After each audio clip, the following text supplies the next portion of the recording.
নমস্কার বন্ধুরা, আজ ভীষণই উপকারী একটা রেসিপি নিয়ে চলে এসেছি আপনাদের সাথে শেয়ার করার জন্য। দেখে নিশ্চয়ই চিনতে পাচ্ছেন এটা সজনে ফুল। উপকারী এই কারণেই বললাম, এর মধ্যে এমন কিছু পুষ্টিগুণ রয়েছে যেটা এই শীতের শেষে এবং গরমের শুরুতে এই যে সিজনটায় যে বিভিন্ন ধরনের অসুখগুলো আমাদের হয় তার থেকে মুক্তি পাওয়ার জন্য কিন্তু চরম একটা ঔষধি বলতে পারেন। তো খুব সিম্পল একটা রেসিপি আপনাদের সাথে শেয়ার করব। দেখুন ভিডিওটা, আশা করি আপনাদের ভালো লাগবে।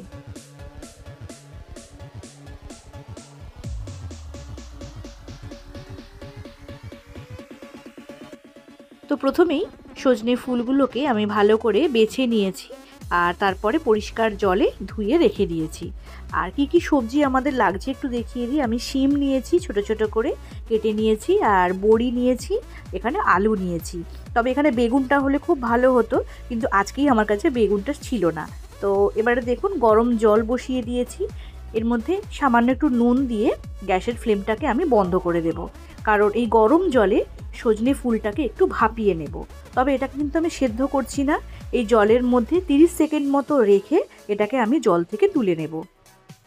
তাহলে এই যে সজনে ফুলের মধ্যে তেতো ভাব যেটা থাকে, যার জন্য বাচ্চারা খেতে চায় না, সেটা কিন্তু একদমই থাকবে না। আর এত সুন্দর খেতে হয় এই রেসিপিটা, একবার অন্তত বাড়িতে এই রকমভাবে বানিয়ে দেখবেন। তো ভাপিয়ে আমি এটাকে জল থেকে তুলে রাখলাম। এবারে কড়ার মধ্যে দিলাম সর্ষের তেল, অল্প তেলেই রান্না করব। তো তেলের মধ্যে বড়িগুলোকে দিয়ে দিয়েছি, বড়িগুলোকে আমি ভেজে নেব। তো এই তরকারির মধ্যে বড়ি ভেজে দিলে কিন্তু খেতে ভীষণই ভালো লাগে। তো সেই জন্যই আমি কিছু বড়ি এখানে দিয়ে দিয়েছি।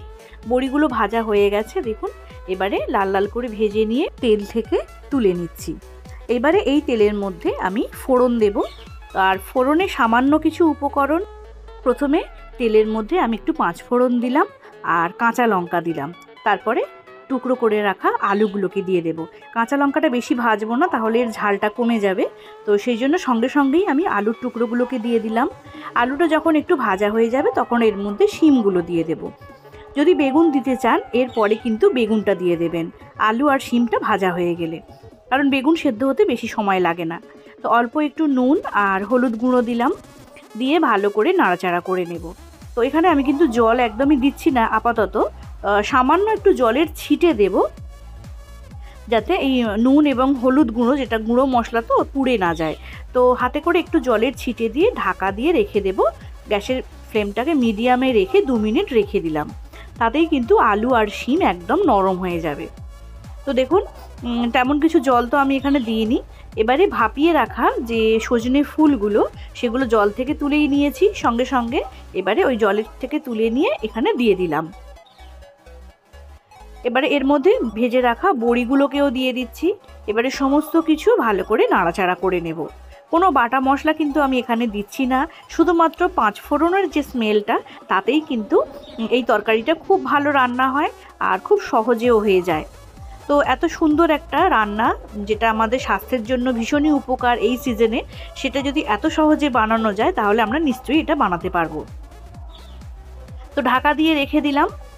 এইবারে দেখুন সব কিছু একদম সেদ্ধ হয়ে গেছে, বড়িগুলোও নরম হয়ে গেছে।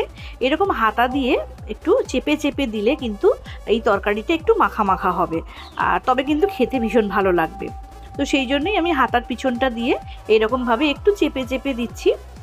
আর এই সময় সামান্য কয়েক দানা চিনি যদি এখানে দেওয়া যায়, তাহলে কিন্তু এই তরকারিতে নুনের যে ব্যালেন্সটা ঠিকঠাক থাকে।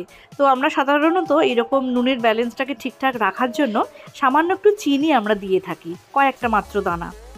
তো চিনিটা দিয়েও এটাকে ভালো করে মেখে নিলাম। আর হাতার পিছনটা দিয়ে যেমনভাবে আমি এটাকে এরকম চেপে চেপে দিচ্ছিলাম, যাতে তরকারিটা একটু মাখা মাখা হয়। তো সেই জন্য এর টেক্সচারটাও ভালো হবে, দেখতেও ভালো লাগবে, আর খেতে তো ভালো হবেই। তো আমাদের এই সিম্পল রান্নাটা কিন্তু এখানেই শেষ। তো কত কম তেল মশলা দিয়ে এত সুন্দর একটা রান্না, যাতে পুষ্টিগুণটা বজায় থাকে। তো সেই জন্যই কম তেল মশলা এখানে ব্যবহার করেছি। তো অবশ্যই একবার বাড়িতে বানিয়ে দেখবেন।